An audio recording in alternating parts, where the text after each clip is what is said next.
喺我哋生活嘅呢一個時代，有一樣嘢我哋成日都聽到嘅，就係追究責任。乜嘢事發生，我哋都話要追究責任。個責任喺邊度？點解有醫療事故？點解會死？係咪死咗就係算數？我哋要討回公道，要追究責任。啱嘅，每個人做嘢係要負責，係要承擔自己嘅責任。但係今日我哋所講嘅追究責任，唔係話邊個要負責，而係我哋憤憤不平，我哋覺得有啲嘢唔公道、唔啱，啲人唔肯承擔，推卸責任，以為就咁就可以算數。所以每一件事都有正同反兩方面。作為一個信主嘅人，我哋嘅信仰有冇真正使到我哋明白同埋了解？每一件事嘅發生一定係有佢嘅原因，但係我哋抱住一個乜嘢嘅心態去面對或者去處理？公道自在人心，唔係嗰件事，唔係邊個做，唔係只係責任咁簡單，而係我哋能唔能夠真正咁好似主一樣，有呢一份寬宏嘅心、慈悲嘅心腸。如果我哋樣樣都斤斤計較，計到一清二楚，係喺某個角度嚟講，唔係一件錯或者唔啱嘅事。但係如果個個人都係咁樣去做事、去待人，你估我哋彼此之間嘅關係會變成點呢？我哋就會時常都小心翼翼。第一，我哋驚犯錯，人哋會清算。第二，我哋唔敢做多啲，因為做多就會錯多。我哋自自然然就會明哲保身。最後，我哋人與人之間嘅關係真係淡如水啊！冇乜友情，冇乜彼此間嘅愛，因為我哋唔會擔待，我哋唔會彼此接納，我哋冇咗嗰種叫做人情味。所以今日福音一開始，啲稅吏、啲罪人嚟接近耶穌，嚟睇到所發生嘅事去呈報，佢哋就想問個究竟，點解呢啲所謂係咪天災抑或人禍，係邊個嘅錯呢？佢哋嘅心目中時常都覺得咁樣死法一定係天主處罰，一定係佢哋做得唔啱，所以遭此還禍。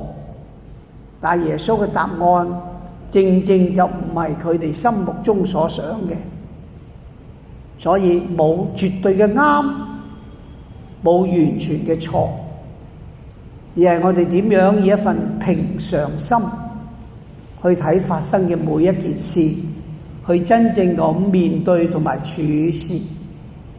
所以耶穌再講多個比喻，使到佢哋明，其實呢個比喻只係想講天主嘅忍耐，就係講一個人喺自己嘅葡萄園種咗棵樹，一棵果樹，咁啊已經種咗好耐啦，應該開花可以結果，但係嚟親都冇果，1年冇，2年冇，3年冇，呢個3年唔係一定係日子嘅3年，而一段非常之長嘅時間都係冇。咁所以個園主就話：呢棵嘢真係冇乜用啦，都唔開花又唔結果，白佔土地，不如種個第二啲嘢仲好，斬咗佢啦，我冇正常咯，係咪？冇結果啊嘛，真係嘥料啊！俗語所講，但係園丁係佢一手一腳咁栽培呢棵嘢，佢好期盼個結果唔係咁，於是乎就就話俾多個機會，俾啲時間我我再執佢，整佢，加啲肥疏啲土，希望遲少少佢會有果實，冇先再算啦。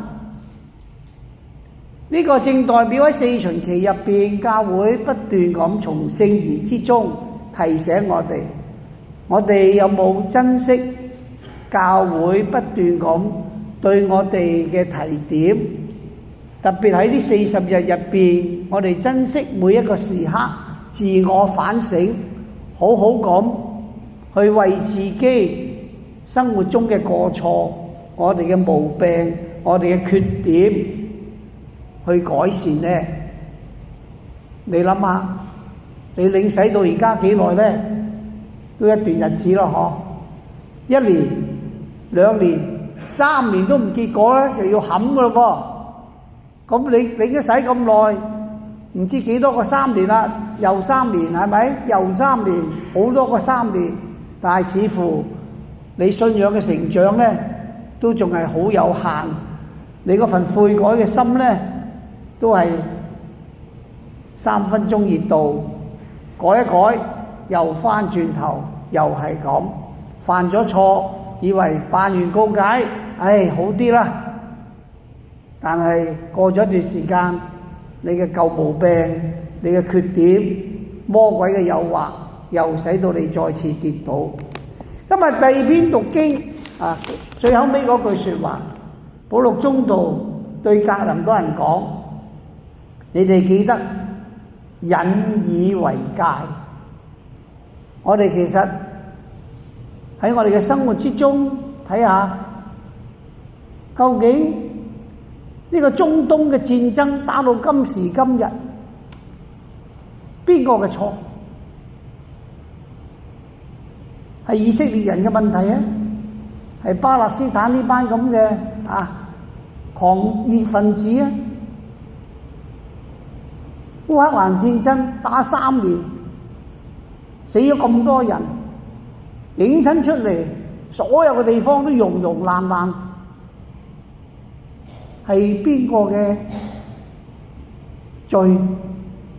係邊個嘅要承擔？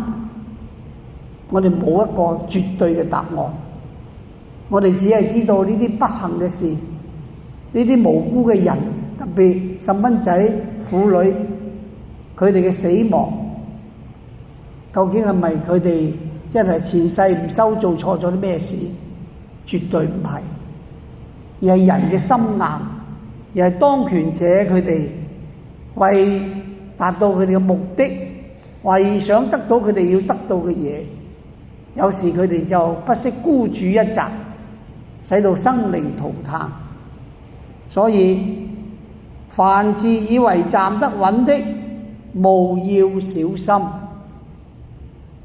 因為我哋一唔小心，我哋就會跌倒，我哋又會企得唔穩，我哋又會再次咁陷入呢啲罪惡嘅陷阱之中。